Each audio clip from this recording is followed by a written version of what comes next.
बिस्मिल्लाहिर्रहमानिर्रहीम। सूरह अल-माइदा जी आयत नंबर 12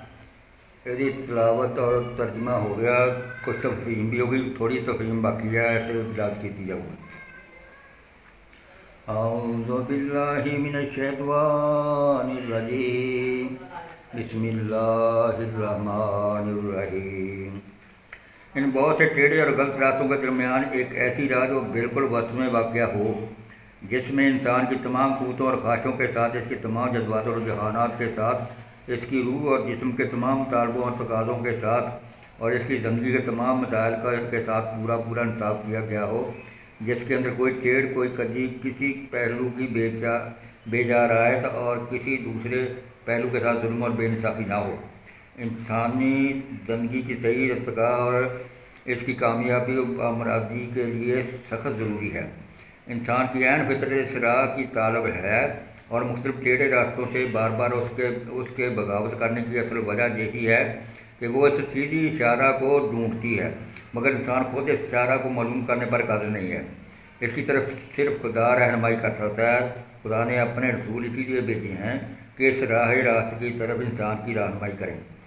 कुरान पाक इसी राह को सवा सबील और सिरात मुस्तकीम कहता है। ये इशारा दुनिया की उस ज़िंदगी से लेकर आखिरत की ज़िंदगी, दूसरी ज़िंदगी तक बेशुमार टेढ़े रास्तों के दरमियान से सीधी गुजरती जाती है। जो इस पर चला वो जहाँ रास्त रो और आखिरत में कामयाब व बामराद है, और जिसने इस राह को गुम कर दिया वो जहाँ गलत बीन, गलत रो और गलत कार है, और आखिरत में ला महला उसे दोज़ख में जाना है, क्योंकि ज़िंदगी के तमाम टेढ़े रास्ते दोज़ख की तरफ जाते हैं। मौजूदा ज़माने के बाद नादान फ़लसफ़ियों ने ये देख कर के इंसानी ज़िंदगी पैदल पे एक इंतहा है और दूसरी इंतहा की तरफ धक्के खाती चली जा रही है, ये गलत नतीजा निकाल लिया कि जदली अमल यानी इंसानी ज़िंदगी के इर्तिका का फितरी तरीक़ है। वो अपने हिमाकत से ये समझ बैठे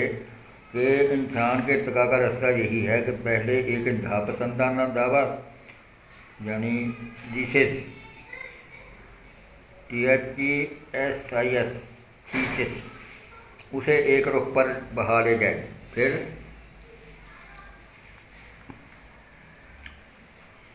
इसके जवाब में दूसरा ऐसा ही इंतहा पसंदाना दावा उसे दूसरी इंतहा की तरफ खींचने और फिर दोनों के इंतजार से इर्तिका हयात का रास्ता बने। हालांकि दरअसल ये इर्तिका की राह नहीं है, बल्कि बदनसीबी के धक्के जो इंसानी ज़िंदगी की सही इर्तिका में बार बार माने हो रहे हैं। हर इंतहा पसंदाना दावा ज़िंदगी को उसकी किसी एक पहलू की तरफ मोड़ता है और उसे खींचे लिए चला जाता है, जहाँ तक जब वो सवा सबील से बहुत दूर जा पड़ती है तो खुद ज़िंदगी ही की बात दूसरी खींचतें जिनके साथ बेइंसाफ़ी हो रही थी, इसके ख़िलाफ़ बगावत शुरू कर देती हैं, और ये बगावत एक जवाबी दावे की शक्ल अख्तियार करके उसे मुखालिफ सिमत में खींचना शुरू करती हैं। यूँ जो सवा सबील करीब आती है, इन साधनदामों के दरमियान मुशारत होने लगती है और इनके इंतज़ार से वो चीज़ें वजूद में आती हैं जो इंसानी ज़िंदगी में नाफे हैं। लेकिन जब वहाँ ना सवा सबील के निशान दिखाने वाली रोशनी मौजूद होती है और ना इस पर साबित कदम रखने वाला ईमान, तो वो जवाबी दावा ज़िंदगी को इस मकाम पर ठहरने नहीं देता, बल्कि अपने दौर में उसे दूसरी जानब इंतहा तक खींचता चला जाता है, जहाँ तक कि फिर ज़िंदगी की कुछ दूसरी हकीकतों की नफी शुरू हो जाती है और नतीजे में एक दूसरी बगावत खड़ी होती है। अगर इन कम नज़र फ़लसफ़ियों तक कुरान की रोशनी पहुँच गई होती तो उन्होंने सवा सबील को देख लिया होता, तो उन्हें मालूम हो जाता कि इंसान के लिए इर्तिका का सही रास्ता यही सवा सबील है, ना कि ख़त्म होने पर एक इंतहा से दूसरी इंतहा की तरफ धक्के खाते फिरना। कुरान पाक पढ़े और अजर मैनू और जिन मुसलमानों से फरमाएँ और हमेशा हमेशा कुरान पाक तर्जुमा पानी उसमें समझने उसके अमल करने तौफीक और हिदायत अता फरमा, और हमेशा हमेशा सल्लल्लाहु अलैहि वसल्लम सुन्नत मुबारक के चलने की तौफीक और हिदायत अता फरमा, और बरोज़ क़यामत सल्लल्लाहु अलैहि वसल्लम शफ़ाअत के ज़रिए और कुरान पाक की साथ